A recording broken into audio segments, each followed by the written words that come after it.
تلنگانہ مارچ کا اجازت نامہ پولیس اتھارٹیز کے ذریعے جوائنٹ ایکشن کمیٹی کو مل چکا ہے۔ میں آپ سب سے مؤدبانہ درخواست کرتا ہوں، مرد و خواتین اور زندگی کے تمام شعبہ جات میں کام کرنے والوں سے، کہ وہ 31 مارچ کو اپنے قدم دھرنا چوک کی طرف اٹھائیں گے اور دھرنا چوک پر مسلمانوں کا عظیم سمجھے کہ احتجاج اس بل کی واپسی کے لیے ہوگا۔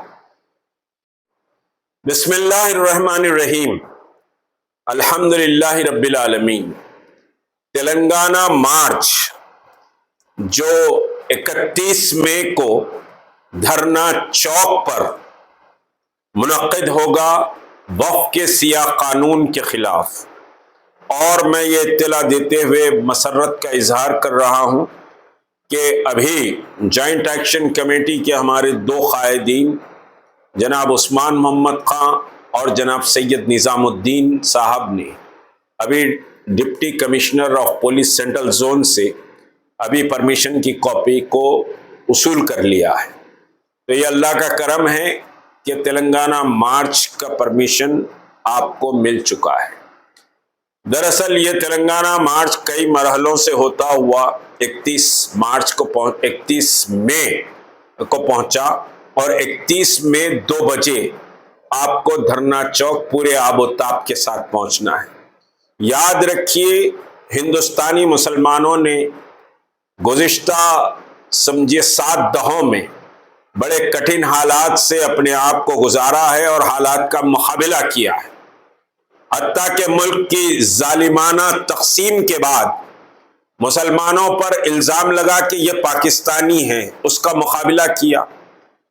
جو محب وطن ہیں، جنہوں نے اپنی قربانیاں دی اس ملک کے لیے، ان کو کہا گیا کہ تم دیش کے غدار ہو، تم پاکستانی ہو، جبکہ ہم نے طے کیا کہ ہم ہندوستان میں رہیں گے، ہندوستان ہمارا وطن ہے اور اس وطن سے ہم محبت سمجھیے کہ کریں گے۔ لیکن ہم کو طعنہ دیا گیا، ہم نے اس کا مقابلہ کیا۔ مختلف فسادات برپا کیے گئے، ہم نے اس کا مقابلہ کیا۔ بابری مسجد کو شہید کر دیا گیا، لیکن مسلمانوں نے ہند نے پامردی سے ان حالات کا مقابلہ کیا۔ NRC CAA کا قانون لایا گیا، NRC CAA کے قانون کا بھی مقابلہ کیا گیا۔ لیکن آج جو وقف بل آیا ہے، یہ تمام قوانین یا تمام حالات سے زیادہ خطرناک آپ کے سامنے آج وقف ایکٹ ہے، جو نیا قانون پارلیمنٹ میں پاس کیا گیا ہے۔ یہ وہ قانون ہے جس سے آپ کی شناخت، آپ کی تہذیب، آپ کی مذہبی آزادی، آپ کی نمازیں اور آپ کا دفن ہونا اور آپ کا درگاہوں پر جا کر سمجھیے کہ صاحب اولیاء اللہ کے آستانوں پر حاضری دینا ایک عقیدت اور احترام سے، یہ سب ختم کر دیا جائے گا۔ نہ آپ کے لیے نمازوں کے لیے مساجد باقی رہیں گی، نہ قبرستان دفن ہونے کے لیے رہے گا۔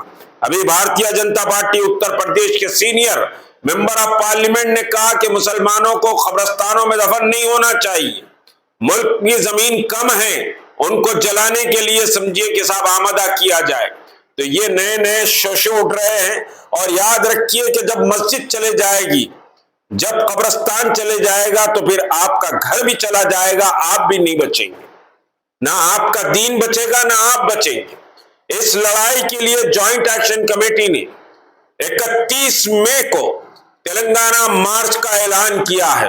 یہ تلنگانہ مارچ صرف ریاست تلنگانہ کے مسلمانوں کا ہے، لیکن اس مارچ کو ملک کے بیشتر سمجھیے کہ ریاستوں کے مسلم ذمہ دار دیکھ رہے ہیں، اور یہ مارچ ایوان باطل میں زلزلہ پیدا کرے، اس طاقت کا مظاہرہ آپ کو سمجھیے کہ 31 مئی کو دھرنا چوک پر جمع ہو کر بتانا ہے کہ ہم بہر قیمت اپنے تحفظ کے لیے ہم سمجھیے کہ اپنے گھروں سے نکلیں گے، اپنے بیوی بچوں کے ساتھ نکلیں گے، ہم سمجھیے کہ صاحب ہر قسم کی قربانی دینے کے لیے تیار ہیں اس ملک میں اپنی شناخت اور اپنی تہذیب کے لیے۔